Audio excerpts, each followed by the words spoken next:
Colon Quad Series after cleaning Papatay Patay in AIM display. Pa and Puso Mo rolling on the floor laughing. May technique lang po. Hello guys, magandang hapon. So ito, Kulin Quad Series siya. Quad Series, ayun o. Baka maano sa ano nyo, magulat kayo. Nirelease lang to ng technician, tapos ang nangyari, nawawala yung display. So ganito yan. Saksak natin siya. Binaklasan namin siya para chinik namin yung mga ano niya, yung mga socket niya. Through dito, terminal. Okay naman. So saksak natin. Ayan. Ayan. Wala siyang display, di ba?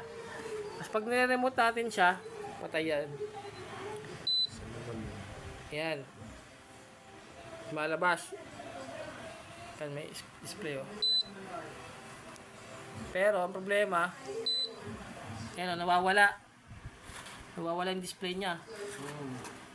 Tapos gumagana siya. Ayun, gumagana yan, lalamig yan.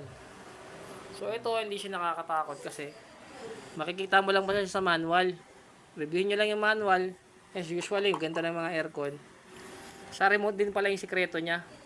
So ito, maaring napindot lang din yung technician. So yan, ang gagawin mo lang pala dyan, pipress mo lang tong pan at saka tong positive na sign taas. So pagsabayin mo lang sila, babalik na ulit yung display. Yan. Yan o. Yan. Tapos press mo lang ulit, babalik, mamala ulit yan. Mode niya pala to, sikretong mode niya to. Yan o. Yan. Yan, ito pala yun. So yan. Yun lang, share ko lang para alam niyo din. Shoutout ka, Idol. Shoutout ka, Idol. Shoutout sa mga Ano?